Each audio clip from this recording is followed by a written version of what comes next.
ಇನ್ನು ದರೋಡೆ ಆಗಿತ್ತಲ್ಲ, ಆ ದರೋಡೆ ಆದಂಥ ಪ್ರಕರಣದಲ್ಲಿ ಈಗ 6,30,00,000 ವಶಕ್ಕೆ ಪಡ್ಕೊಂಡಿದ್ದಾರೆ. ಇನ್ನುಳಿದಂಥ 70-80 ಕೋಟಿ ಎಲ್ಲಿ ಹೋಯಿತು? 70-80 ಲಕ್ಷ ಸಾರಿ, ಯಾಕಂತಂದರೆ 7,11,00,000 ದರೋಡೆಯನ್ನು ಮಾಡಿದರು. ಅದರಲ್ಲಿ ಈಗ 6,30,00,000 ಸಿಕ್ಕಿದೆ. ಇನ್ನುಳಿದಂಥ 70-80 ಲಕ್ಷ ಬೇಕಾಗುತ್ತೆ. ಅದು ಎಲ್ಲಿ ಹೋಯಿತು, ಹೇಗೋಯ್ತು, ಆಮೇಲೆ ಇವರನ್ನ ಪತ್ತೆ ಹಚ್ಚೋದ್ರಲ್ಲಿ ಹೇಗೆ ಯಶಸ್ವಿ ಆದರೂ, ಇವರು ಅಡಗಿ ಕೂತಿದ್ದು ಎಲ್ಲಿ? ಡೀಟೇಲ್ಸ್ ಇಲ್ಲಿ. ಬೆಂಗಳೂರಿನಲ್ಲಿ 7.11 ಕೋಟಿ ರೂಪಾಯಿ ದರೋಡೆ ಪ್ರಕರಣ.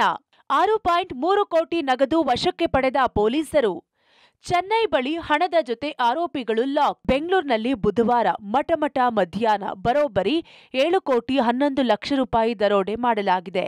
ಮಿಂಚಿನ ವೇಗದಲ್ಲಿ 7 ಕೋಟಿ ದೋಚಿದ ಗ್ಯಾಂಗ್ನ ಆಂಧ್ರದ ಚಿತ್ತೂರು, ತಿರುಪತಿ, ಚೆನ್ನೈ ಹೀಗೆ ಎಲ್ಲೆಡೆ ಹುಡುಕಾಡಿದೆ. ಪೊಲೀಸರಿಗೆ ತಮ್ಮ ಪ್ರತಿ ಹೆಜ್ಜೆಯಲ್ಲೂ ಚಳ್ಳೆ ಹಣ್ಣು ತಿನ್ನಿಸಿರುವ ದರೋಡೆಕೋರರು ಎಲ್ಲೂ ಕೊಂಚವೂ ಕ್ಲೂ ಬಿಟ್ಟಿರಲಿಲ್ಲ. ಇದೀಗ ಅಷ್ಟೇ ಕ್ಷಿಪ್ರ ಕಾರ್ಯಾಚರಣೆ ನಡೆಸಿದ ಬೆಂಗಳೂರು ಪೊಲೀಸರು ದರೋಡೆಯಾದ ಹಣವನ್ನ ವಶಕ್ಕೆ ಪಡೆದಿದ್ದಾರೆ. ತಮಿಳುನಾಡಿನ ಚೆನ್ನೈನಲ್ಲಿ ದರೋಡೆಯಾಗಿದ್ದ 7 ಕೋಟಿ ರೂಪಾಯಿಯಲ್ಲಿ 6,30,00,000 ರೂಪಾಯಿ ವಶಕ್ಕೆ ಪಡೆದಿದ್ದಾರೆ. ಅಲ್ಲದೆ ಚೆನ್ನೈನಲ್ಲಿ ದರೋಡೆಕೋರರನ್ನು ಸಹ ಪೊಲೀಸರು ಬಂಧಿಸಿದ್ದಾರೆ. ಬುಧವಾರ ಬೆಂಗಳೂರಿನಲ್ಲಿ ಮಠಮಠ ಮಧ್ಯಾಹ್ನ ದರೋಡೆ ಮಾಡಿದ್ದ ಗ್ಯಾಂಗ್ ಎಲ್ಲೆಡೆ ಸುತ್ತಿ ಕೊನೆಗೆ ಚೆನ್ನೈ ತಲುಪಿತ್ತು. ಖಚಿತ ಮಾಹಿತಿ ಮೇರೆಗೆ ಕ್ಷಿಪ್ರ ಕಾರ್ಯಾಚರಣೆಯಲ್ಲಿ ದರೋಡೆಕೋರರ ಬಂಧನವಾಗಿದೆ. 7 ಕೋಟಿ ದೋಚಿದವರು ಅರೆಸ್ಟ್. ದರೋಡೆ ಗ್ಯಾಂಗ್ನಲ್ಲಿದ್ದ 7 ಮಂದಿ. ಈವರೆಗೆ 5 ದರೋಡೆಕೋರರ ಬಂಧನ. ತಮಿಳುನಾಡು, ಕೇರಳ ಕಡೆ ತಲೆಮರೆಸಿಕೊಂಡಿದ್ದ ಆರೋಪಿಗಳು ಪೊಲೀಸರ ಕ್ಷಿಪ್ರ ಕಾರ್ಯಾಚರಣೆಯಲ್ಲಿ ಅರೆಸ್ಟ್ ಮಾಡಲಾಗಿದೆ. 7 ನಿಮಿಷದಲ್ಲಿ 7 ಕೋಟಿ ದೋಚಿದ 7 ಮಂದಿ ಆರೋಪಿಗಳು ಈಗಾಗಲೇ ಪೊಲೀಸರ ತೆಕ್ಕೆಗೆ ಬಿದ್ದಿದ್ದಾರೆ. ಯಾಕೆಂದರೆ ಈಗಾಗಲೇ ಪ್ರಮುಖವಾಗಿ 5 ಜನ ಆರೋಪಿಗಳನ್ನು ತಮ್ಮ ಬಂಧನಕ್ಕೆ ಒಳಪಡಿಸಿರುವಂಥದ್ದು. 7 ಜನ ಆರೋಪಿಗಳ ಬಳಿಯಲ್ಲಿ ಸರಿಸುಮಾರು 6 ಕೋಟಿಯಷ್ಟು ಹಣವನ್ನು ವಶಕ್ಕೆ ತೆಗೆದುಕೊಂಡಿದ್ದಾರೆ ಅನ್ನೋದ್ರ ಬಗ್ಗೆ ಕೂಡ ಮಾಹಿತಿಗಳು ಸಿಗ್ತಾ ಇದ್ದಾವೆ. ಸದ್ಯಕ್ಕೆ ತನಿಖೆ ಪ್ರಗತಿಯಲ್ಲಿದೆ. ಇನ್ನುಳಿದಂಥ 2 ಆರೋಪಿಗಳೇನಿದ್ದಾರೆ ಅವರನ್ನು ಕೂಡ ಬಂಧಿಸುವಂಥ ಪ್ರಯತ್ನಗಳನ್ನು ಬೆಂಗಳೂರು ಪೊಲೀಸರು ಮಾಡ್ತಾ ಇದ್ದಾರೆ. ಬೆಂಗಳೂರಿನ ಪೊಲೀಸರ ತನಿಖೆಯಲ್ಲಿ ಇನ್ನೊಂದಷ್ಟು ಮಾಹಿತಿಗಳು ಕೂಡ ಸದ್ಯಕ್ಕೆ ಬಹಿರಂಗ ಆಗಬೇಕಾಗಿರುವಂಥದ್ದು. ದರೋಡೆ ಕೇಸಲ್ಲಿ ಪೊಲೀಸ್ ಪೇದೆ ಕೈವಾಡ. ಪೇದೆ ಏಜೆನ್ಸಿ ಮಾಜಿ ಉದ್ಯೋಗಿಯಿಂದ ಸ್ಕೆಚ್. 2 ಸ್ನೇಹಿತರ ಬಂಧಿಸಿದ ಪೊಲೀಸರು. ಬೆಂಗಳೂರಿನಲ್ಲಿ 7 ಕೋಟಿ ರೂಪಾಯಿ ದರೋಡೆ ಪ್ರಕರಣದಲ್ಲಿ ಪೊಲೀಸ್ ಪೇದೆ ಹೆಸರು ತಳುಕು ಹಾಕಿಕೊಂಡಿದೆ. ತನಿಖೆ ವೇಳೆ ಪೊಲೀಸರು ಕಾನ್ಸ್ಟೇಬಲ್ ಅನ್ನೇ ಬಂಧಿಸಿದ್ದಾರೆ. ಇದೀಗ ಪ್ರಕರಣದಲ್ಲಿ ಗೋವಿಂದಪುರ ಕಾನ್ಸ್ಟೇಬಲ್ ಅಣ್ಣಪ್ಪ ನಾಯಕ್ ಎಂಬಾತನನ್ನ ಬಂಧಿಸಲಾಗಿದೆ. ಜೊತೆಗೆ ಕೇರಳ ಮೂಲದ ದೇವಿಯರ್ ಎಂಬಾತನ ಬಂಧನವೂ ಆಗಿದೆ. ದರೋಡೆ ಕೇಸಲ್ಲಿ ಗೋವಿಂದಪುರ ಕಾನ್ಸ್ಟೇಬಲ್ ಅರೆಸ್ಟ್. ಅಣ್ಣಪ್ಪ ನಾಯಕ್ ಬಂಧಿತ ಪೊಲೀಸ್ ಪೇದೆ. ದರೋಡೆ ದಿನ ರಾತ್ರಿ ಪಾಳಿಯಲ್ಲಿಯೇ ಇದ್ದ ಅಣ್ಣಪ್ಪ ನಾಯಕ್. ಮತ್ತೊಂದೆಡೆ ಕೇರಳ ಮೂಲದ ದೇವಿಯರ್ ಬಂಧನ. ದೇವಿಯರ್ ಸಿಎಂಎಸ್ ಕಂಪನಿಯ ಮಾಜಿ ನೌಕರ. 6 ತಿಂಗಳಿಂದ ಸ್ನೇಹಿತರಾಗಿದ್ದ ದೇವಿಯಾರ್ ಮತ್ತು ಅಣ್ಣಪ್ಪ ನಾಯಕ್ ಸ್ವಲ್ಪ ತಿಂಗಳ ಹಿಂದಷ್ಟೇ ಕೆಲಸ ಬಿಟ್ಟಿದ್ದ ದೇವಿಯಾರ್. ಸದ್ಯ ಪ್ರಕರಣದಲ್ಲಿ ಈ 2ರನ್ನ ಬಂಧಿಸಿ ಪೊಲೀಸರು ವಿಚಾರಣೆ ನಡೆಸುತ್ತಿದ್ದಾರೆ. ಪ್ರಕರಣದ ಪ್ರಮುಖ ಕಿಂಗ್ಪಿನ್ ಕಾನ್ಸ್ಟೇಬಲ್ಲೇ ಅಂತ ಹೇಳಲಾಗ್ತಿದ್ದು, ಪೊಲೀಸರು ಈ ಆಯಾಮದಲ್ಲೂ ವಿಚಾರಣೆ ನಡೆಸುತ್ತಿದ್ದಾರೆ. ದರೋಡೆ ಕೇಸ್ನ ಮಾಸ್ಟರ್ ಮೈಂಡ್ ಪೇದೆ. ಅಣ್ಣಪ್ಪ ನಾಯಕ್ ಪ್ರಕರಣದಲ್ಲಿ ಮಾಸ್ಟರ್ ಮೈಂಡ್. ಈ ಹಿಂದೆ ಬಾಣಸವಾಡಿ ಪೊಲೀಸ್ ಸ್ಟೇಷನ್ನಲ್ಲಿ ಕರ್ತವ್ಯ, ಕ್ರೈಮ್ ಡ್ಯೂಟಿ ಮಾಡ್ತಿದ್ದ ಅಣ್ಣಪ್ಪ ನಾಯಕ್. ಆ ಸಂದರ್ಭದಲ್ಲಿ ದೇವಿಯಾರ್ ಪರಿಚಯ. ಅಣ್ಣಪ್ಪ ಮೇಲೆ ಬಾಣಸವಾಡಿ ಠಾಣೆಯಲ್ಲಿ ಕೆಲ ಆರೋಪ ಹಿನ್ನೆಲೆ ಅಣ್ಣಪ್ಪ ಮೇಲೆ ತನಿಖೆ ನಡೆಸಲಾಗಿತ್ತು. ಬಳಿಕ ಗೋವಿಂದಪುರ ಠಾಣೆಗೆ ಅಣ್ಣಪ್ಪ ನಾಯಕ್ ವರ್ಗ. ಅಲ್ಲಿಯೂ ಕ್ರೈಮ್ ಡ್ಯೂಟಿಗಾಗಿ ಒತ್ತಾಯಿಸಿದ್ದ ಅಣ್ಣಪ್ಪ. ಆದರೆ ಹೊಯ್ಸಳ ಡ್ಯೂಟಿಗೆ ಹಾಕಿದ್ದ ಇನ್ಸ್ಪೆಕ್ಟರ್. ಬಳಿಕ ದೇವಿಯಾರ್ನ ಒತ್ತಾಯಪೂರ್ವಕವಾಗಿ ಕೆಲಸ ಬಿಡಿಸಿದ್ದ ಅಣ್ಣಪ್ಪ ನಾಯಕ್ ಹೇಳಿಕೆಯಂತೆ ಕೆಲಸ ಬಿಟ್ಟಿದ್ದ ದೇವಿಯಾರ್.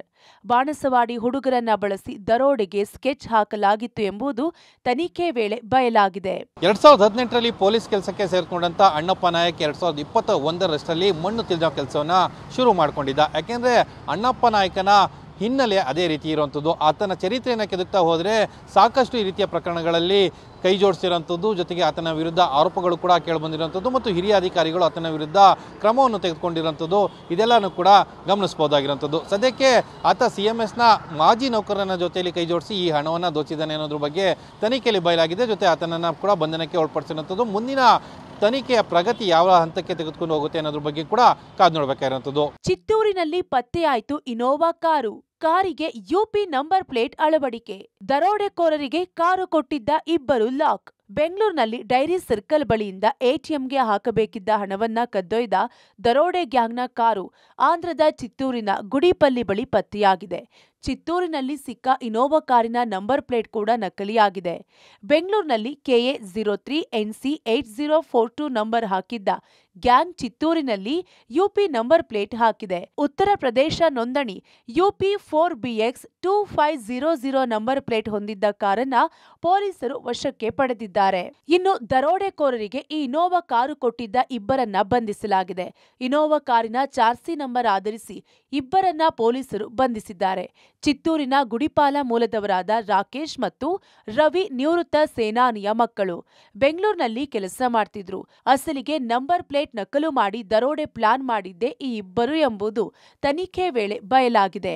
HDFC ಬ್ಯಾಂಕ್ಗೆ ಸೇರಿದ 7 ಕೋಟಿ ದರೋಡೆ ಪ್ರಕರಣ ಸಂಬಂಧ ಆಂಧ್ರದ ಚಿತ್ತೂರಿನ ಗುಡಿಪಾಲ ಬಳಿ ಇಬ್ಬರು ಆರೋಪಿಗಳು ಇರುವಂತಹ ಬಗ್ಗೆ ಪೊಲೀಸರಿಗೆ ಒಂದಷ್ಟು ಮಾಹಿತಿಗಳು ಸಿಕ್ಕಿತು. ಮತ್ತೆ ಇದೇ ಗಡಿ ಗ್ರಾಮದ ಗುಡಿಪಾಲ ಬಳಿ ಕೃತ್ಯಕ್ಕೆ ಬಳಸಿದಂತಹ ಇನೋವಾ ಕಾರನ್ನ ಬಿಟ್ಟು ಹೋಗಲಾಗಿತ್ತು. ಹೀಗಾಗಿ ಆ ಕಾರನ್ನ ಇದೀಗ ಪರಿಶೀಲನೆಗೆ ಒಳಪಡಿಸುವ ಕೆಲಸವನ್ನ ಬೆರಳಚ್ಚು ತಜ್ಞರನ್ನ ಕರೆಸಿ ಅದರ ಫಿಂಗರ್ ಪ್ರಿಂಟ್ ಪಡೆಯುವ ಕೆಲಸವನ್ನ ಪೊಲೀಸರು ಮಾಡ್ತಿದ್ದಾರೆ. ಇದೇ ಗ್ರಾಮದ ನಿವೃತ್ತ ಸೇನಾನಿಯಾದಂತಹ ರಾಮದಾಸ್ರ ಇಬ್ಬರು ಮಕ್ಕಳು, ಅದು ಈ ರವಿ ಮತ್ತೆ ಮತ್ತೊಬ್ಬಾತ, ಈ ಇಬ್ಬರು ಸೇರಿ ಈ ಒಂದು ಕೃತ್ಯವನ್ನ ನಡೆಸಿದ್ದಾರೆ ಅನ್ನೋ ಮಾಹಿತಿ ಇದೀಗ ಪೊಲೀಸರಿಗೆ ಸಿಕ್ಕಿದೆ. ಹೀಗಾಗಿ ಅವರನ್ನ ಈಗಾಗಲೇ ಎಲ್ಲಿದ್ದಾರೆ ಏನು ಎತ್ತ ಅಂತೇಳಿ ಪರಿಶೀಲನೆಗೆ ಒಳಪಡಿಸಿ ಹುಡುಕಾಟವನ್ನ ನಡೆಸಿ ಅವರನ್ನ ವಶಕ್ಕೆ ಪಡೆದು ಪರಿಶೀಲನೆಯನ್ನ ನಡೆಸುವ ಕೆಲಸವನ್ನ, ಅವರನ್ನ ವಿಚಾರಣೆಗೆ ಒಳಪಡಿಸುವ ಕೆಲಸವನ್ನ ಪೊಲೀಸರು ಮಾಡ್ತಿದ್ದಾರೆ.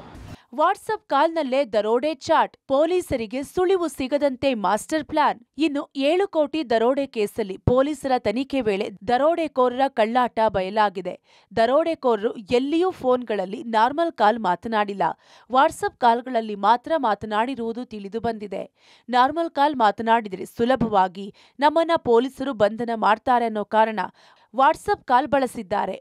7 ಕೋಟಿ ಹಣ ದರೋಡೆ ಸಂಬಂಧ ಈ ದರೋಡೆಕೋರರು ಖತರ್ನಾಕ್ ಪ್ಲಾನ್ ಅನ್ನ ಮಾಡಿದ್ದಾರೆ. ಎಲ್ಲೂ ಕೂಡ ಈ ಟವರ್ ಲೊಕೇಶನ್ ಇರ್ಬೋದು, ಟವರ್ ಡಂಪ್ ಮುಖಾಂತರ ಸಿಕ್ಕಿ ಬೀಳಬಾರ್ದು ಅನ್ನೋ ನಿಟ್ಟಿನಲ್ಲಿ ಎಲ್ಲರೂ ಕೂಡ ಈ ವಾಟ್ಸಪ್ ಕಾಲ್ನಲ್ಲಿ ಮಾತನಾಡಿರೋದು ಪೊಲೀಸರ ತನಿಖೆಯಲ್ಲಿ ಗೊತ್ತಾಗಿದೆ. ಕೃತ್ಯಕ್ಕೂ ಮೊದಲು ವಾಟ್ಸಪ್ ಕಾಲ್ಗಳಲ್ಲಿ ಯಾರ್ಯಾರು ಭಾಗಿಯಾಗಬೇಕು, ಎಲ್ಲಿ ವೆಹಿಕಲ್ ಅನ್ನ ತಡಿಬೇಕು, ಮತ್ತೆ ಎಲ್ಲಿ ಇವ್ರನ್ನ ಇಳಿಸ್ಬೇಕು, ಮತ್ತೆ ಎಲ್ಲಿ ಹಣವನ್ನು ನಾವು ದರೋಡೆ ಮಾಡಬೇಕು, CCTV ಇಲ್ಲದ ಜಾಗ, ಹೀಗೆ ಎಲ್ಲ ಕಡೆ ರೆಕ್ಕಿಯನ್ನ ಮಾಡಿಟ್ಕೊಂಡು ಸುಮಾರು 7 ಜನರ ತಂಡ ಈ ಒಂದು ಕೃತ್ಯವನ್ನ ಎಸಗಿದೆ. ಎಲ್ಲರೂ ಕೂಡ ಕೃತ್ಯವಾದಂತಹ ಬಳಿಕವೂ ಕೂಡ ವಾಟ್ಸಪ್ ಕಾಲ್ನಲ್ಲಿ ಮಾತನಾಡಿರೋದು ಇದೀಗ ಪೊಲೀಸರ ತನಿಖೆಯಲ್ಲಿ ಗೊತ್ತಾಗಿದೆ. ಹೀಗಾಗಿಯೇ ಕೆಲವರನ್ನ ಈಗಾಗಲೇ ವಶಕ್ಕೆ ಪಡೆದು ವಿಚಾರಣೆಗೆ ಒಳಪಡಿಸುವ ಕೆಲಸವನ್ನ ಬೆಂಗಳೂರು ದಕ್ಷಿಣ ವಿಭಾಗದ ಪೊಲೀಸರು ಹಾಗೆ CCB ಪೊಲೀಸರು ಮಾಡ್ತಿದ್ದಾರೆ. ಒಟ್ಟಾರೆ ಬೆಂಗಳೂರಿನಲ್ಲಿ ನಡೆದ ಅತಿ ದೊಡ್ಡ ಪ್ರಕರಣವನ್ನ ಪೊಲೀಸರು ಕ್ಷಿಪ್ರ ಕಾರ್ಯಾಚರಣೆಯಲ್ಲಿ ಭೇದಿಸಿದ್ದಾರೆ. ತನಿಖೆ ವೇಳೆ ಇನ್ನಷ್ಟು ಮಾಹಿತಿ ಹೊರಬರಬೇಕಿದೆ. News desk, public TV.